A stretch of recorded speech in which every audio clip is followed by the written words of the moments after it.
ఆంధ్రప్రదేశ్లోని సముద్ర తీరం అభివృద్ధికి సమగ్ర విజన్ ప్లాన్ తయారు చేయాలని ముఖ్యమంత్రి చంద్రబాబు నాయుడు ఆదేశించారు.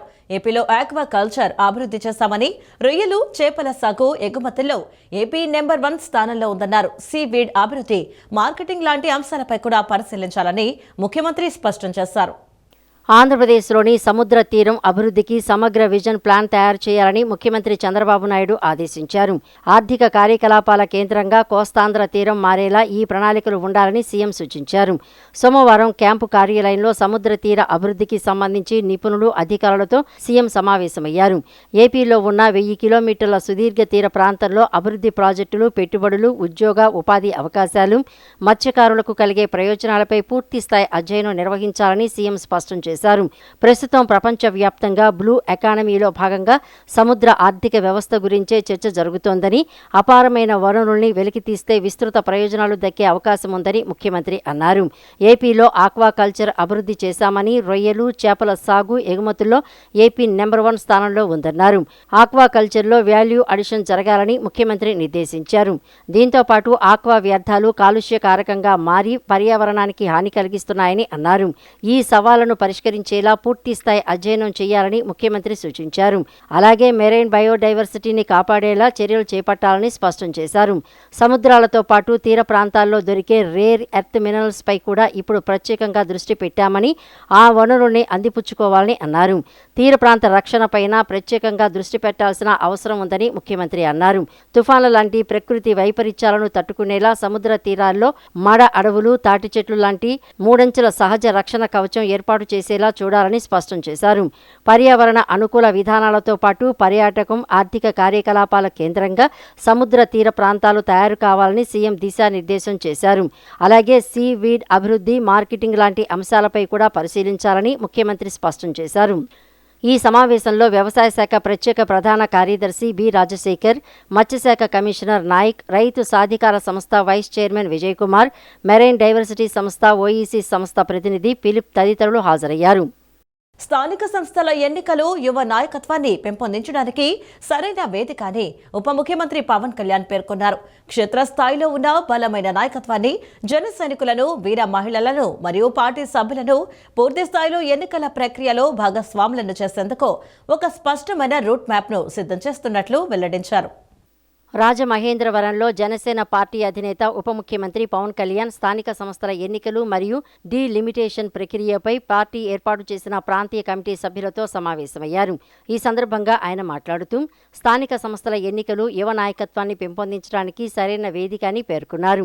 ఇందుకోసం జిల్లా, పట్టణ, మండల మరియు గ్రామ స్థాయి నాయకులను సమాయత్తం చేయాలని పిలుపునిచ్చారు.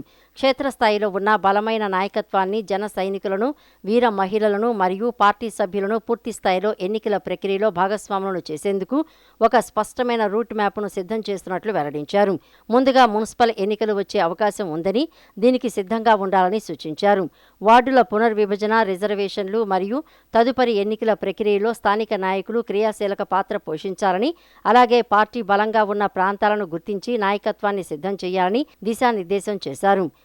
ఈ దేశంలో సగటు మనిషి కష్టం వస్తే వాడు చెప్పుకోగలగాలి.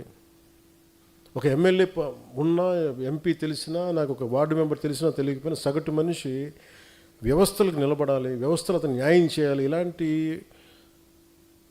ఈరోజు చాలా ఏమైపోయింటే సహజంగా మనకు రావాల్సిన హక్కులు ఇచ్చేవాళ్ళు ఎవరు లేరు. మనకి తెచ్చుకోవాలి, ఇవన్నీ సాధించుకోవాలి, పోరాట సాధించుకోవాలి. ఇలాంటి 100 సమస్యలు ఇవన్నీ కూర్చోబెట్టి నన్ను ఆలోచించి ప్రేరణ కలిగించి ఇక్కడ దాకా తీసుకొచ్చినాయి. నన్ను నువ్వు ముఖ్యమంత్రి అవ్వలేదు చావు కొట్టేసరి ఈ మధ్యన. మన సామాజిక పరిస్థితులు ఎలా ఉంటాయి చెప్పండి. అసలు ఉన్న స్టేటే ఒకటి, అది లింగ్విస్టిక్ స్టేట్ని అమరజీవి పొట్టి శ్రీరాములు గారు ఏర్పాటు చేస్తే తమిళనాడు నుంచి చిత్తకొట్టి పంపించారు. తెలంగాణకేమో కనెక్ట్ అవ్వలేదు, విడిపోయాం. పోనీ తమిళనాడుతో కుదరలేదు, తెలంగాణతో కుదరలేదు, కనీసం ఆంధ్ర వాళ్ళతో కుదురుద్దా అంటే 3 క్యాపిటల్స్ ఉంటారు ఒకళ్ళు. పోనీ అది అయిపోయింది అనుకుంటే అంటే ఏకాభిప్రాయం లేదు. ఇక్కడ పార్టీకి సంబంధించిన కార్యాచరణ చాలా బలంగా ఉంటుంది, చాలా బలంగా ఉంటుంది. ఎందుకంటే నేను ఇంకా నాయకులు తప్పులు కానీ ఎవరైనా సరే నేను ఉపేక్షించను. నేను పబ్లిక్గా చెప్పేస్తాను, ఎందుకంటే మీరు పబ్లిక్గా మీ ఇష్టాలకి మీరు మాట్లాడేస్తున్నప్పుడు నేను మిమ్మల్ని కూడా నుంచోబెట్టేస్తాను, కార్యకర్తల ముందు నుంచోబెట్టేస్తాను. ఒక కార్యకర్త తప్పు చేస్తే మిగతా కార్యకర్తలు కూడా దాన్ని కరెక్ట్ చేసుకోవాల్సిందే. మనందరం కలిసి ఒక ఏకత ఒక తాటిపైన నడుద్దామంటే అందరికీ బాధ్యత లేకపోతే మటుకు, ఏకాభిప్రాయం లేకపోతే మనం మీరు ఉండద్దు దీంట్లో, సంతోషంగా వెళ్ళిపోయి నాకు ఇబ్బంది లేదు.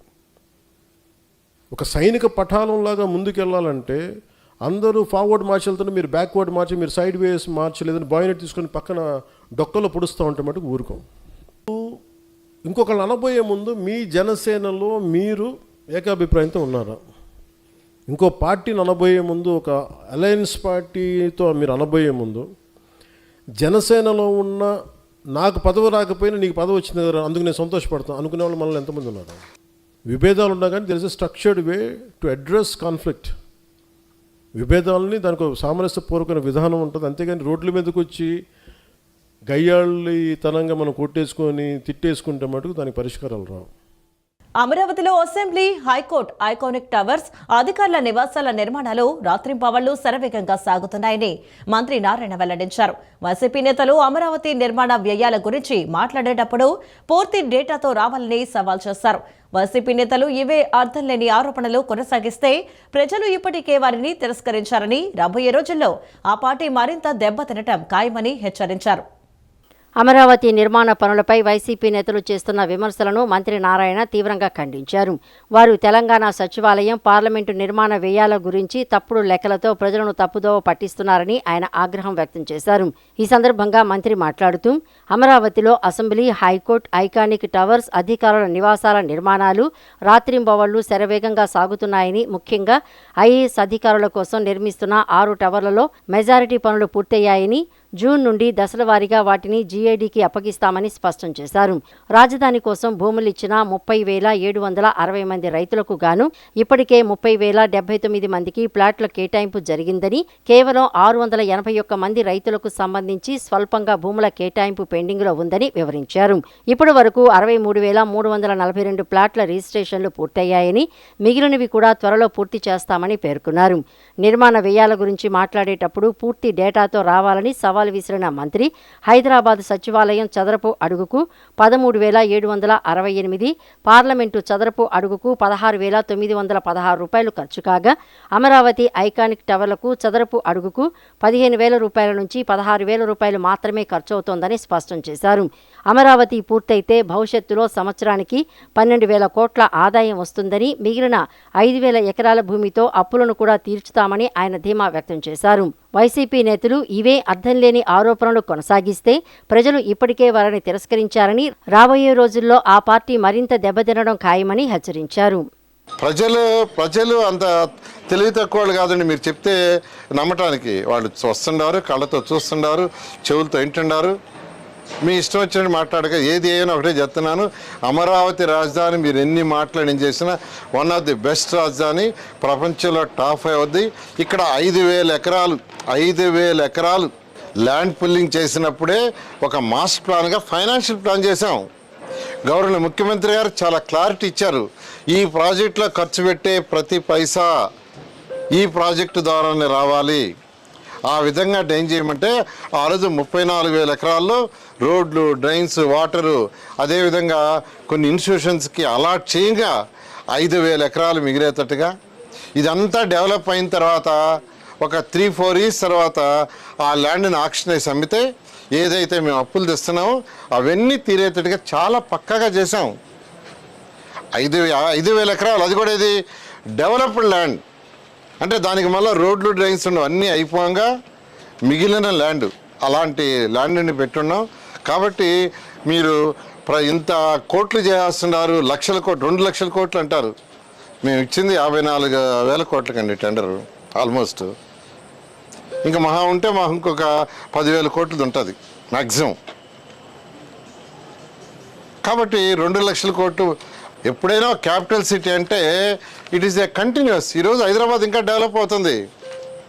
రాజధాని తీసుకోండి, డెవలప్ అవుతా ఉండే. చండీగఢ్ తీసుకోండి, ఎప్పుడో కట్టింది, ఇంకా ఇట్ ఈస్ గోయింగ్ ఆన్.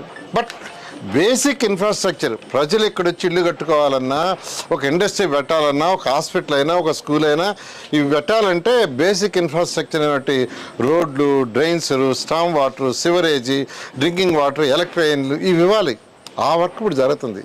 ఒక్కసారి బేసిక్ ఇన్ఫ్రాస్ట్రక్చర్ అయిపోతే ఇక్కడికి అనేక సంస్థలు వస్తాయి, రెసిడెన్షియల్స్ వస్తాయి, హోటల్స్ వస్తాయి. దాంతో ఇక్కడ ఆర్థిక వ్యవస్థ పెరుగుతుంది. కూటమి ప్రభుత్వం చేస్తున్న అభివృద్ధిని చూసి ఓర్వలేక సీఎం చంద్రబాబు నాయుడుపై అక్కసుతో జగన్ తప్పుడు ప్రచారం చేస్తున్నారని మంత్రి మండిపల్లి రాంప్రసాద్ రెడ్డి మండిపడ్డారు. ఏ రాష్ట్రానికి లేని ప్రతిపక్ష నేత ఏపీకి ఉన్నారని, అసెంబ్లీకి రాకుండా ఏడాదికి 10 సార్లు ప్రెస్ మీట్లు పెడుతుంటారని ఎద్దేవా చేశారు.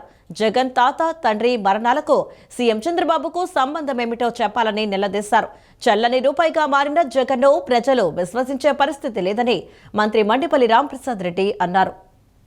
వైసీపీ అధినేత మాజీ సీఎం వైఎస్ జగన్ రాష్ట్రానికి హానీమూన్ నాయకుడని రాష్ట్ర రోడ్డు రవాణా శాఖ మంత్రి మండిపల్లి రాంప్రసాద్ రెడ్డి అభివర్ణించారు. పాత సారాన్ని కొత్త సీసాలో నింపి మార్కెటింగ్ చేసినట్లు వైఎస్ జగన్ వ్యవహారం ఉందన్నారు. కూటమి ప్రభుత్వం అమలు చేస్తున్న అభివృద్ధి సంక్షేమ పథకాలు ఓర్వలేక నిత్యం అక్కసు వెలగక్కుతున్నాడంటూ జగన్పై ఆయన మండిపడ్డారు.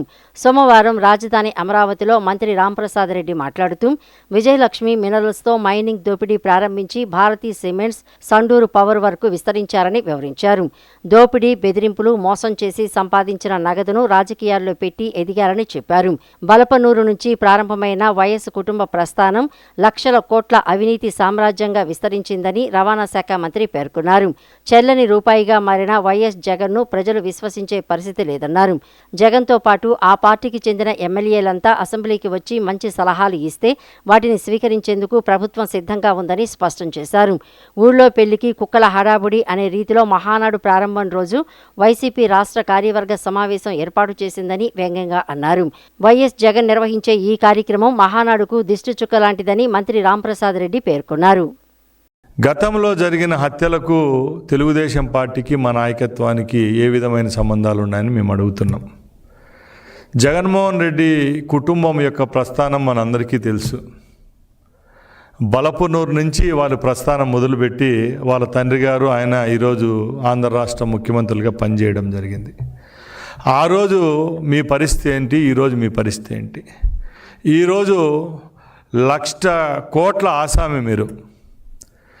మీకు పెట్టుబడులు అలాగే మీరు వ్యాపారం చేయని రంగం ఏదన్నా ఈ భారతదేశంలో కానీ ప్రపంచంలో ఉందా అని మేము అడుగుతున్నాం సూటిగా. ఎందుకంటే మీకు చేతగాని పనే లేదు. ఒక పక్కల హత్యా రాజకీయాలు ప్రోత్సహించడం అది మీ వల్లే అయింది. గత 50 సంవత్సరాలుగా అది రాష్ట్రంలో ప్రవేశపెట్టిన ఘనత, దానికి నాయకత్వం వహించిన ఘనత కూడా ఆ రోజు మీ తాతగారి నుంచి ఈరోజు మీ వరకు కూడా అది మీకే దక్కింది. మాకు ఈరోజు కేంద్రంలో ఉన్న మద్దతు చూసి మీరు ఓర్చుకోలేకపోతున్నారు. కేంద్రంలో మాకున్న బలము అలాగే మా చంద్రబాబు నాయుడు గారి యొక్క పనితీరును మెచ్చి నరేంద్ర మోడీ గారు కూడా ఏ రాష్ట్రానికి దక్కని గౌరవం ఈ రాష్ట్రంలో ఉన్న ముఖ్యమంత్రి గారికి దక్కుతూ ఉంది. పెట్టుబడుల పరంపర జైత్రయాత్ర ఈ రాష్ట్రంలో జరుగుతూ ఉంది. ఇప్పటికే 20 లక్షల కోట్ల రూపాయలు పెట్టుబడులు పెట్టడం జరుగుతూ ఉంది. రేపు రాబోయే కాలంలో భవిష్యత్తును నిర్దేశించే రాష్ట్రంలో యువకుల కోసం, ఉపాధి కోసం పనిచేస్తున్నారు చంద్రబాబు నాయుడు గారు, లోకేష్ గారు అని తెలిసే ఈరోజు రాష్ట్ర ప్రజలంతా చాలా సంతోషంగా ఉన్నారు. మీ నాయకుల్లో నైరాస్యం ఉంది. 2 సంవత్సరాలు అయిపోయింది.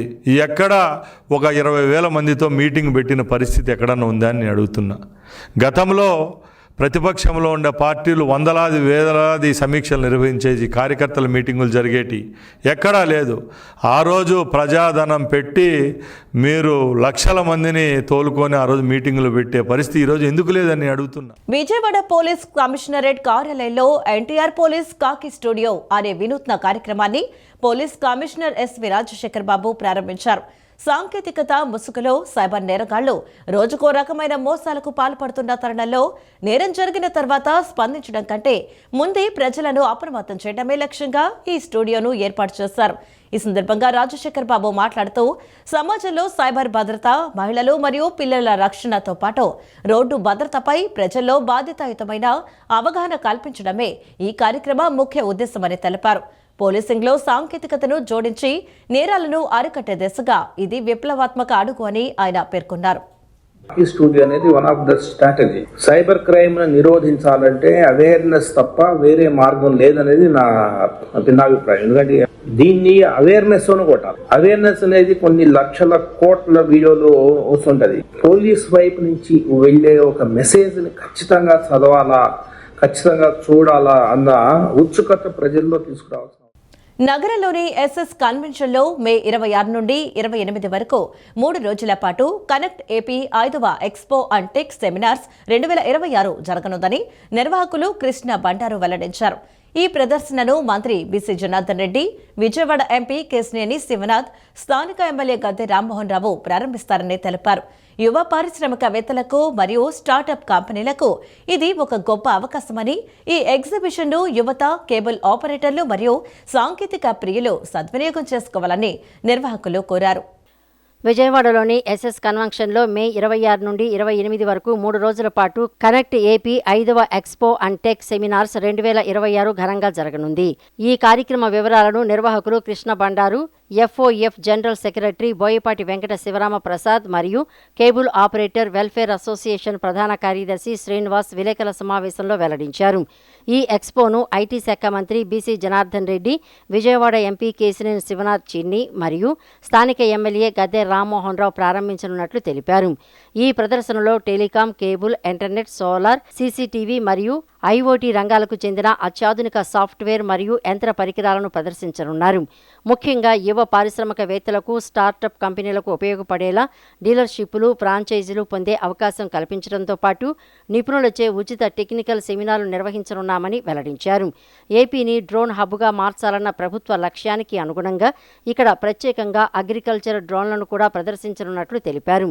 తెలుగు రాష్ట్రాలతో పాటు పొరుగు రాష్ట్రాల నుండి కూడా ఆపరేటర్లు, టెక్నీషియన్లు తరలివస్తున్న ఈ ఎక్స్పోకు ఎటువంటి ప్రవేశ రుసుము లేదని, ఉదయం 11 గంటల నుండి సాయంత్రం 6:30 వరకు జరిగే ఈ ప్రదర్శనను యువత, సాంకేతిక నిపుణులు పెద్ద సంఖ్యలో హాజరై విజయవంతం చేయాలని నిర్వాహకులు కోరారు. మన కేబుల్ రంగం, ఇంటర్నెట్ రంగం, సోలార్, డ్రోన్స్, సీసీటీవీ, ఐఓటీ సంబంధించిన సబ్జెక్టులు అన్నింటి మీద కూడా ఫ్రీ టెక్నికల్ అవేర్నెస్ సెషన్స్తో పాటు ఇక్కడ అప్డేటెడ్ యంత్ర పరికరాలు, అలాగే సాఫ్ట్వేర్ సంబంధించినవి, రాబోతున్న కాలంలో ఎటువంటి ప్రోడక్టులు ఇక్కడ అందించబడతాయన్నది కూడా రేపు వివిధ స్టాల్స్ రూపంలో ఇక్కడ ప్రదర్శించబడతాయి. సో తెలుగు 2 రాష్ట్రాల ఈ రంగాలకు సంబంధించినటువంటి నిష్ణాతులు, టెక్నీషియన్సు, ఆపరేటర్సు, అలాగే ఔత్సాహిక యువ పారిశ్రామికవేత్తలు, స్టార్టప్ కంపెనీసు, ఎంటర్ప్రీనర్షిప్ ఎవరైతే స్టార్ట్ చేద్దాం అనుకుంటున్నారో వాళ్ళు, డిస్ట్రిబ్యూషన్, ఫ్రాంచైజీ, అట్లాగే డీలర్షిప్లు కూడా ఇక్కడ స్పాట్లో అవైల్ చేసే సిస్టమ్ని ఇక్కడ మనం పెట్టి ఉన్నాం. రాబోయే రంగానికి internet of the things, IoT, ఇంటర్నెట్లో అప్కమింగ్ డెవలప్మెంటు ఏ విధంగా ఉంటుంది ఏంటి అనేది మనము ఈ పరిజ్ఞానాన్ని నేర్చుకోవడానికి ఎక్కడికో మనం వెళ్ళి నేర్చుకోకుండా ఇక్కడే అన్నీ కూడా ఒకే వేదిక మీద మనకి అందుబాటులో ఉంటాయి.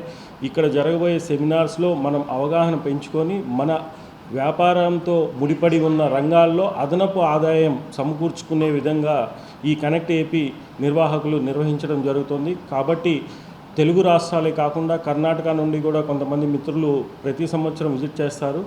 ఈ 2 తెలుగు రాష్ట్రాలు, మిగిలిన మన సౌత్ ఇండియాలో ఉండే 4 రాష్ట్రాల్లోని ఆపరేటర్స్ ఇక్కడ విజిట్ చేయడం జరుగుతుంది. ఇక్కడ మిగతా భారతదేశంలో ఎంట్రీ ఫీజు పెట్టారు కొత్తగా, కానీ మనకి కనెక్ట్ ఏపీ నిర్వాహకులు అటువంటిది ఏమీ లేకుండా సెమినార్ కూడా ఎంట్రీ ఫ్రీలో మనకి దానికి స్కిల్స్ మనకి నేర్పడం జరుగుతుంది. కాబట్టి ప్రతి ఒక్క కేబుల్ ఆపరేటర్ కూడా ఈ కనెక్ట్ ఏపీని విజిట్ అయ్యి మన ఏపీ సాంకేతిక రంగాలకి ప్రోత్సాహంగా యువతకు ఈ టెక్నికల్ అవేర్నెస్ కోసం కానీ, అదేవిధంగా ఇప్పుడు ఉన్నదంతా కూడా ఫ్యూచర్ అంతా కూడా ఇంటర్నెట్, ఆప్టికల్ ఫైబరు, అదేవిధంగా ఓటీటీ, ఈ సాంకేతికంగా చాలా ముందుకు వెళ్తుంది ప్రపంచం.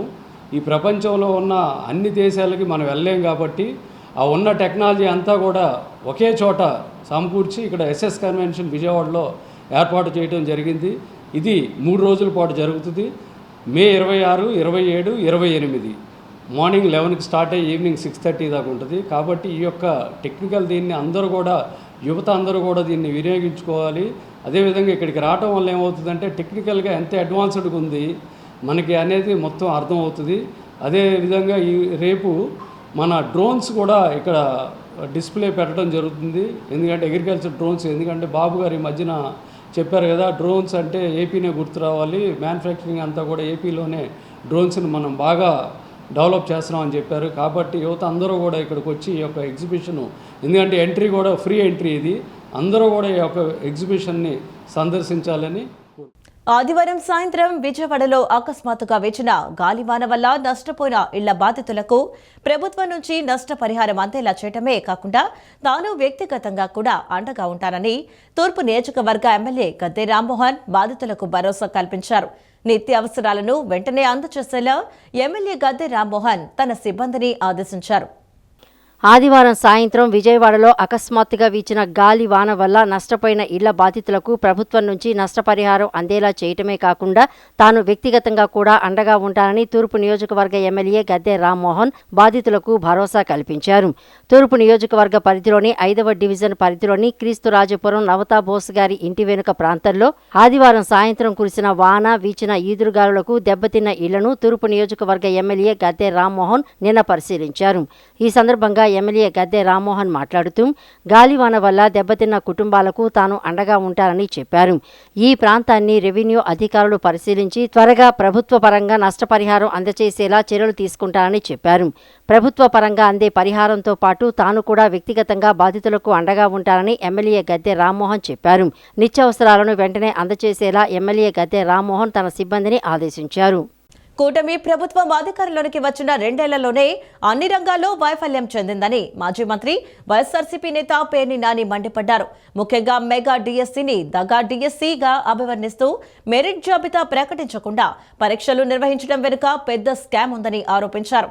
విజయవాడలో ఏర్పాటు చేసిన విలేకరుల సమావేశంలో ఆయన మాట్లాడారు. రాజధాని పేరుతో రైతులను వంచారని, అమరావతిని రాష్ట్రానికి ఒక గుది బండగా మార్చారని విమర్శించారు. ఎన్నికల ముందు ఇచ్చిన సూపర్ 6 హామీలు ఏమయ్యాయని ప్రశ్నిస్తూ పరిశ్రమల పేరుతో భూములు దోచుకుంటున్నారని, లోకేష్ ప్రకటిస్తున్న రూపాయికే ఎకరం విధానంలో బాధ్యత లేదని ఆగ్రహం వ్యక్తం చేశారు. కేంద్ర రాష్ట్రాల్లో ఉన్నది డబుల్ ఇంజిన్ సర్కారే అయినప్పటికీ ధరల పెరుగుదలపై ఒకరిపై ఒకరు సాకులు చెప్పుకుంటున్నారని, జనాన్ని తాకట్టు పెట్టి అప్పులు చేస్తున్నారని ఆయన ధ్వజమెత్తారు. ఒక అమరావతి పేరుతో సెల్ఫ్ సస్టైన్డ్ క్యాపిటల్ అని చెప్పి ఒక అమరావతి పేరుతోనే 1,00,000 కోట్ల రూపాయలు అప్పులను తీసుకొచ్చిన పరిస్థితి. ఎక్కడ దాకా ఎందుకు మెగా డిఎస్సి అనే పేరుతో ఎంత డగా డిఎస్సిగా దాన్ని చేశారు. మెగా డిఎస్సి అనే దాన్ని ఒక మెగా స్కామ్గా ఇవాళ తయారు చేసినటువంటి పరిస్థితి. మనం అమరావతిలో అవినీతి విపరీతంగా ఉందని చెప్పని వైఎస్ఆర్ కాంగ్రెస్ పార్టీ కాదు, జగన్మోహన్ రెడ్డి గారు కాదు మాట్లాడేది. సాక్షాత్తు ఆ 29 గ్రామాల్లో ఉన్నటువంటి రైతాంగం ఎవరైతే భూములు ఇచ్చి ఇబ్బందులు పడుతున్నారో, ఈ రోజుకి ఫ్లాట్ ఎక్కడో తెలియదు. సినిమా ప్రొడ్యూసర్లకు అయితే ఫ్లాట్ ఎక్కడో తెలుస్తుంది. నారా చంద్రబాబు నాయుడు గారికి అమ్మటాకైన రమేష్ గారికి అయితే ఫ్లాట్ ఎక్కడో తెలుస్తుంది. ప్రజల నుండి వచ్చే ప్రతి ఫిర్యాదును బాధ్యతగా స్వీకరించి క్షేత్రస్థాయిలో పరిశీలించిన తర్వాత పరిష్కారం అందించాలని విజయవాడ నగరపాలక సంస్థ కమిషనర్ ధ్యానచంద్ర అధికారులను ఆదేశించారు. మున్సిపల్ సేవల కోసం రూపొందించిన పురమిత్ర యాప్లో నమోదవుతున్న ఫిర్యాదులను కూడా ఎప్పటికప్పుడు పర్యవేక్షించాలని తెలిపారు. ప్రజల నమ్మకాన్ని నిలబెట్టే విధంగా పారదర్శకంగా సమర్థవంతంగా పనిచేయాలని అధికారులకు సూచించారు. ప్రజల నుండి వచ్చే ప్రతి ఫిర్యాదును బాధ్యతగా స్వీకరించి క్షేత్రస్థాయిలో పరిశీలించి శాశ్వత పరిష్కారం అందించాలని విజయవాడ నగరపాలక సంస్థ కమిషనర్ ధ్యానచంద్ర అధికారులను ఆదేశించారు. సోమవారం ఉదయం ప్రధాన కార్యాలయంలోని కమాండ్ కంట్రోల్ రూంలో నిర్వహించిన ప్రజా ఫిర్యాదుల పరిష్కార వేదికలో కమిషనర్ పాల్గొని ప్రజల వినతులను స్వీకరించారు.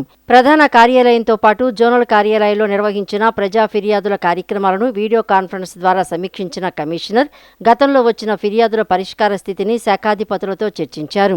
ప్రజలకు ఇబ్బందులు కలిగించే సమస్యలను ఆలస్యం చేయకుండా వెంటనే పరిష్కరించాలని సూచించారు. మున్సిపల్ సేవల కోసం రూపొందించిన పురం మిత్ర యాప్లో నమోదవుతున్న ఫిర్యాదులను కూడా ఎప్పటికప్పుడు పర్యవేక్షించాలని తెలిపారు. ప్రజలు ఇచ్చిన ఫిర్యాదులను ఒక శాఖ నుండి మరో శాఖకు మళ్లించడం కాకుండా సంబంధిత అధికారులు స్వయంగా స్పందించి సమస్యలకు పరిష్కారం చూపాలని కమిషనర్ స్పష్టం చేశారు. శాఖలన్నీ పరస్పర సమన్వయంతో పనిచేసి ప్రజలకు మెరుగైన సేవలు అందించాలని పేర్కొన్నారు. ఈ సోమవారం సోమవారం జరిగిన ప్రజా ఫిర్యాదుల పరిష్కార వేదికలో మొత్తం 13 ఫిర్యాదులు అందినట్లు అధికారులు తెలియజేశారు. వీటిలో పట్టణ ప్రణాళిక శాఖకు సంబంధించిన అక్రమ నిర్మాణాలు 6, రోడ్ల ఆక్రమణలు వంటి అంశాలపై ఎక్కువ ఫిర్యాదులు నమోదు కాగా రెవెన్యూ 3, ఇంజనీరింగ్ 2, ప్రజారోగ్య శాఖలకు సంబంధించిన 2 పలు సమస్యలను కూడా ప్రజలు కమిషనర్ దృష్టికి తీసుకువచ్చారు. ప్రతి ఫిర్యాదును అధికారులు స్వయంగా పరిశీలించి ప్రజలకు స్పష్టమైన మరియు శాశ్వత పరిష్కారం అందించే విధంగా చర్యలు తీసుకుంటామని కమిషనర్ ధ్యానచంద్ర తెలిపారు. ప్రజల నమ్మకాన్ని నిలబెట్టే విధంగా పారదర్శకంగా సమర్థవంతంగా పనిచేయాలని అధికారులకు సూచించారు. కేంద్రంలోని నరేంద్ర మోడీ ప్రభుత్వం వరుసగా పెట్రోల్, డీజిల్ ధరలు పెంచడాన్ని సిపిఐ జాతీయ కార్యదర్శి కె రామకృష్ణ తీవ్రంగా ఖండించారు. ఇటీవల ఇంధన ధరలను పెంచిన కేంద్ర ప్రభుత్వం మళ్లీ మరో 2 సార్లు ధరలు పెంచి ప్రజలపై అదనపు భారం మోపిందన్నారు. అంతర్జాతీయ మార్కెట్లో క్రూడ్ ఆయిల్ ధరలు తక్కువగా ఉన్నప్పుడు ధరలు తగ్గించకుండా ఇప్పుడు స్వల్ప పెరుగుదలకే భారీగా పెంచడం అన్యాయమని విమర్శించారు. పెట్రోల్, డీజిల్, గ్యాస్ ధరల పెరుగుదలతో పాటు ఎరువులు, విత్తనాల ధరలు కూడా పెరగడంతో సామాన్యులు, రైతులు తీవ్ర ఇబ్బందులు పడుతున్నారని అన్నారు. ప్రజా సంక్షేమంలో కేంద్ర ప్రభుత్వం పూర్తిగా విఫలమైందని ఆరోపించిన కె రామకృష్ణ వెంటనే పెంచిన ఇంధన ధరలను ఉపసంహరించుకోవాలని డిమాండ్ చేశారు. పెట్రోలు, డీజిలు, వంట గ్యాసు ఇవాళ మరింత ప్రియం చేశారు. ఏమాత్రం కూడా సాధారణ పౌరులు కొనలేని పరిస్థితులు కల్పిస్తూ ఉన్నారు. అంతర్జాతీయ మార్కెట్లో క్రూడ్ ఆయిల్ ధరలని కూడా తక్కువ రేటు ఉన్నప్పుడేమో ఆనాడు ఏమాత్రం కూడా ప్రజలకు మీరు బెనిఫిట్ ఇవ్వలే. వినియోగదారులు అప్పుడు కూడా బాధారు. పెద్ద ఎత్తున ట్యాక్స్లు వేసి బాగా పబ్లిక్ని మీరు లూటీ చేశారు. ఇవాళ ప్రపంచ మార్కెట్లో విపరీతంగా రేట్లు పెరిగినాయి, యుద్ధం వచ్చిందనే పేరుతో ఇవాళ మళ్ళీ బాగుతూ ఉన్నారు. ఈరోజు ఒక లీటర్ పెట్రోల్ 110 రూపాయలు పెట్టి కొనాల్సి వస్తూ ఉందంటే సాధారణ ప్రజలు ఎవ్వరు కూడా ఈరోజు కొనే పరిస్థితి లేదు. గ్రామీణ ప్రాంతాల్లో రైతులు కూడా ఇబ్బందులు పడుతూ ఉన్నారు. ఒకవైపు పెట్రోలు, డీజిలు, వంట గ్యాస్ ధరలు పెరిగిపోయి, మరోవైపు రైతులకు అవసరమైనటువంటి ఎరువులు, విత్తనాల ధరలు పెరిగిపోయి ప్రజలందరూ కూడా తీవ్రమైన అటు గ్రామీణ ప్రాంతాలు, ఇటు పట్టణ ప్రాంతాల్లో అందరూ కూడా ఇబ్బందులు పడే పరిస్థితులు కల్పిస్తూ ఉన్నారు. ఇవాళ నరేంద్ర మోడీ ప్రభుత్వం అన్ని రంగాల్లో విఫలమైందని చెప్పడానికి పెరుగుతున్న ధరలు ఒకవైపు కారణమైతే మరోవైపు మన రూపాయి విలువ పడిపోవడం అనేది స్పష్టంగా కనపడుతూ ఉంది. ఇవాళ ఒక డాలర్కి 96 రూపాయల 20 పైసలు పెట్టి మనం ఇవాళ పెట్టాల్సి వస్తూ ఉంది. త్వరలోనే అది కూడా సెంచరీ కొట్టబోతూ ఉంది. కాబట్టి ఈ దేశానికి ప్రధాని నరేంద్ర మోడీ ప్రభుత్వం గత 12 ఏళ్ల కాలంలో వారు ఏం చేశారో చెప్పమని మేము డిమాండ్ చేస్తాం. గత 26 ఏళ్లుగా ఆటో కార్మికుల సమస్యల పరిష్కారానికి ప్రగతిశీల ఆటో కార్మికుల సంఘం రాజీలేని పోరాటం కొనసాగిస్తుందని ఐఎఫ్టియు రాష్ట్ర ప్రధాన కార్యదర్శి ఎం రామకృష్ణ తెలిపారు. ఈ నెల 28వ తేదీన విజయవాడ గాంధీనగర్ ప్రెస్ క్లబ్లో సంఘం నగర 10వ మహాసభను నిర్వహిస్తున్నట్లు వెల్లడించారు. ఈ మహాసభలో ఆటో కార్మికులు ఎదుర్కొంటున్న ప్రధాన సమస్యలపై విస్తృతంగా చర్చించి భవిష్యత్ కార్యాచరణపై నిర్ణయాలు తీసుకోనున్నట్లు చెప్పారు. కూటమి ప్రభుత్వం అధికారంలోకి వచ్చిన తర్వాత ఆటో కార్మికుల సంక్షేమ బోర్డు ఏర్పాటు చేస్తామని హామీ ఇచ్చినా ఇప్పటి వరకు ఎలాంటి చర్యలు తీసుకోకపోవడం దురదృష్టకరమని విమర్శించారు. ఆటో కార్మికుల సంక్షేమం కోసం ప్రభుత్వం వెంటనే స్పష్టమైన చర్యలు చేపట్టాలని ఆయన డిమాండ్ చేశారు. 10వ మహాసభని రేపు 28వ తారీఖున ప్రెస్ క్లబ్లో నిర్వహించుకోబోతున్నాం. గత ఉద్యమాలను సమీక్షించుకుని ఆటో కార్మికుల సమస్యలపైన భవిష్యత్తులో బలమైన ఉద్యమాలు నిర్మించడానికి, ఆటో కార్మికులను సమీకరించడానికి ఈ మహాసభలు దోహదపడతాయని చెప్పేసి ప్రకటిస్తూ ఉన్నాం. ప్రధానంగా ఆటో రంగంలో ఉన్నటువంటి రాష్ట్ర వ్యాప్తంగా ఆటో కార్మికులు నిరుద్యోగులు ఉన్నారు. ఉపాధి లేనటువంటి వాళ్ళంతా కూడా ఆటో రంగం పైన ఆధారపడి మోటార్ రంగంలో పనిచేస్తున్నటువంటి పరిస్థితి ఉంది. వీళ్ళకి గత ప్రభుత్వం, కూటమి ప్రభుత్వం ఆటో సంక్షేమ బోర్డుని ఏర్పాటు చేస్తామని చెప్పేసి వాగ్దానం చేసింది, హామీ ఇచ్చింది. మేనిఫెస్టోలో కూడా సంక్షేమ బోర్డుని ఏర్పాటు చేస్తున్నామని చెప్పేసి మేనిఫెస్టోలో ఒక డిమాండ్గా కూడా ప్రకటించింది. కానీ ప్రకటించినటువంటి కూటమి ప్రభుత్వం ఆటో కార్మికుల సంక్షేమ బోర్డు గురించి ఈ 2 సంవత్సరాల కాలంలో కనీసం మాట్లాడకపోవడం చాలా దురదృష్టకరం. ఆటో కార్మిక రంగంలో ఉన్న సమస్యల మీద పనిచేసే విధానం ఒక ఎత్తు అయితే, ఈ మధ్యకాలంలో ఉన్న సమస్యల మీద పనిచేయాల్సి రావటం ఒక ఎత్తుగా భావిస్తున్నాము. ఎందుకంటే ఓ పక్కన ప్రైవేటు ఈ ఓబర్, ఓల్వా ఇలాంటి కంపెనీలు అనాథరేట్గా బైకును ప్రోత్సహిస్తూ ఆటో కార్మికుల ఆదాయాన్ని దెబ్బకొడుతోంది. నిజంగా పుండు మీద కారం చల్లినట్టుగానే ఈ ప్రభుత్వం కూడా లేడీస్కి ఫ్రీ బస్ పేరు మీద ఆటో వాళ్ళ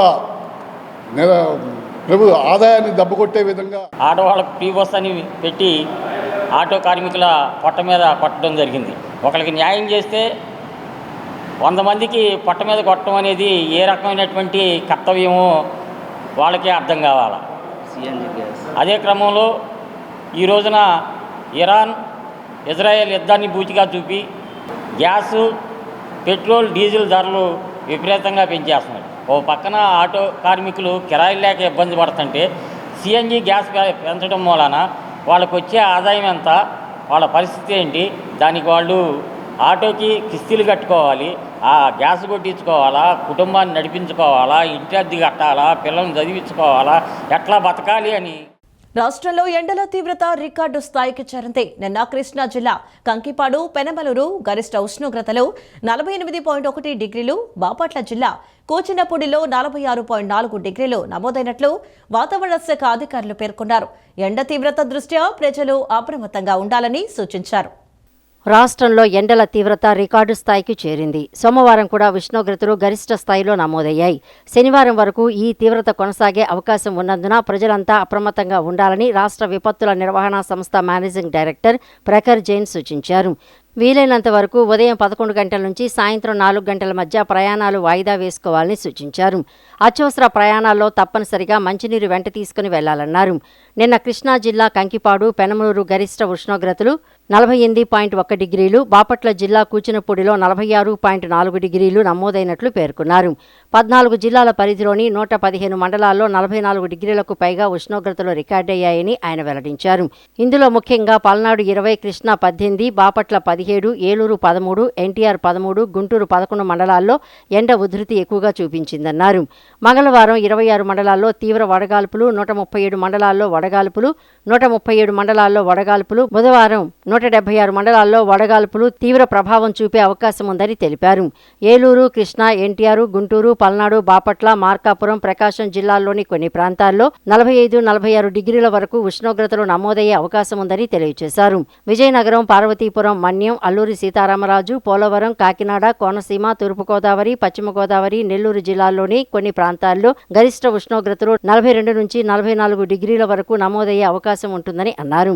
శ్రీకాకుళం, విశాఖపట్నం, అనకాపల్లి, కర్నూలు, నంద్యాల, అనంతపురం, శ్రీ సత్యసాయి, వైఎస్ఆర్ కడప, అన్నమయ్య, చిత్తూరు, తిరుపతి జిల్లాల్లోని కొన్ని ప్రాంతాల్లో ఉష్ణోగ్రతలు 40, 42 డిగ్రీల వరకు నమోదయ్యే అవకాశం ఉందని పేర్కొన్నారు.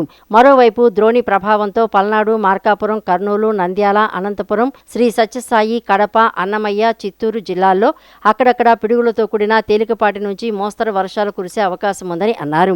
ఉరుములతో వర్షం పడే సమయంలో ప్రజలు చెట్ల కింద, విద్యుత్ స్తంభాలు, హోర్డింగ్స్ కింద నిలబడవద్దని సూచించారు. ఎండ తీవ్రత దృష్ట్యా ప్రజలు అప్రమత్తంగా ఉండాలని పేర్కొన్నారు. ముఖ్యంగా వృద్ధులు, గర్భిణీలు, బాలింతలు తగిన జాగ్రత్తలు తీసుకోవాలన్నారు. అత్యవసర పరిస్థితుల్లో ఎండలో బయటకు వెళ్లేటప్పుడు చెవుల్లోకి వేడిగాలి వెళ్లకుండా జాగ్రత్త పడాలని, గుండె సంబంధిత వ్యాధులు, షుగర్, బీపీ ఉన్నవారు ఎండలో తిరగరాదని పేర్కొన్నారు.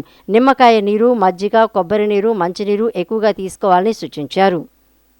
విజయవాడ గొల్లపూడి కమర్షియల్ కాంప్లెక్స్ లో గత 8 రోజులుగా కొనసాగుతున్న ముఠా కార్మికుల సమ్మె విజయవంతమైందని ముఠా వర్కర్స్ యూనియన్ నాయకులు స్పష్టం చేశారు. రూపాయికి 28 పైసల చొప్పున కూలీ రేట్లు పెంచేలా ఒప్పందం కుదిరిందన్నారు. ఈ విజయం నగరంలోని సుమారు 15,000 మంది ముఠా కార్మికులకు స్ఫూర్తిదాయకమని పేర్కొన్నారు. విజయవాడ గొల్లపూడి కమర్షియల్ కాంప్లెక్స్లో గత 8 రోజులుగా కొనసాగుతున్న ముఠా కార్మికుల సమ్మె ఎట్టకేలకు విజయవంతమైంది. విజయవాడలోని శ్రీశ్రీ భవన్లో జరిగిన విలేకరుల సమావేశంలో సిఐటియు నాయకులు వివరాలను వెల్లడించారు. నిత్యావసర వస్తువుల ధరలు ఆకాశాన్నంటుతున్న నేపథ్యంలో తమ కూలీ రేట్లను పెంచాలని కోరుతూ కార్మికులు పట్టువదలని పోరాటం చేశారని ఆయన పేర్కొన్నారు. మొదట యాజమాన్యం రేట్ల పెంపునకు నిరాకరించి కార్మికుల మధ్య చీలిక తెచ్చేందుకు ప్రయత్నించినప్పటికీ కార్మికులు ఐక్యంగా నిలబడ్డారని నారాయణ తెలిపారు.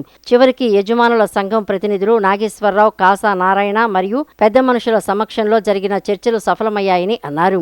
రూపాయికి 28 పైసల చొప్పున కూలీ రేట్లు పెంచేలా ఒప్పందం కుదిరిందన్నారు.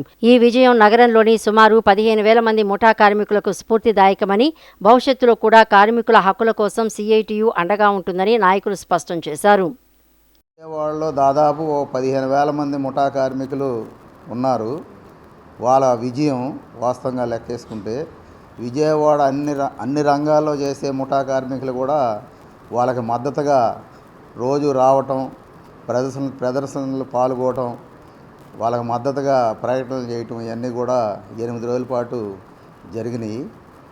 అందుకని వాళ్ళ విజయానికి ఒక లెక్క అయితే ఇదిగా ఈ కూల్ రేట్లు ఒప్పందంలో యజమానుల యూనియన్ అధ్యక్ష కార్యదర్శులు నాగేశ్వరరావు, పరశూరు నాగేశ్వరరావు, కాసుల నారాయణ గారు, మధ్యలో ఆ ఊరు గ్రామ పెద్ద బొమ్మసాని సుబ్బారావు గారు కూడా వచ్చి ఈ కూల్ రేట్లు అనేది సెటిల్ చేశారు.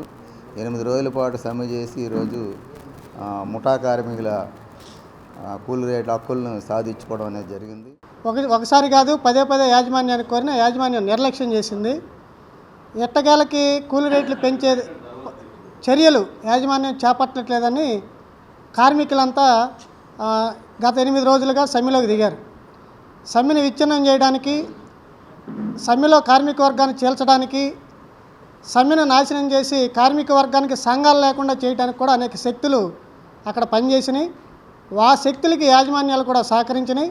కానీ కార్మిక వర్గం అటువంటి కుతంత్రాలని, కుయుక్తులన్నిటినీ తిప్పికొట్టి ఐక్యంగా ఒకే మాట మీద నిలబడి 8 రోజుల పాటు పట్టువిడని పట్టుదలతో సమ్మెను కొనసాగించినాయి.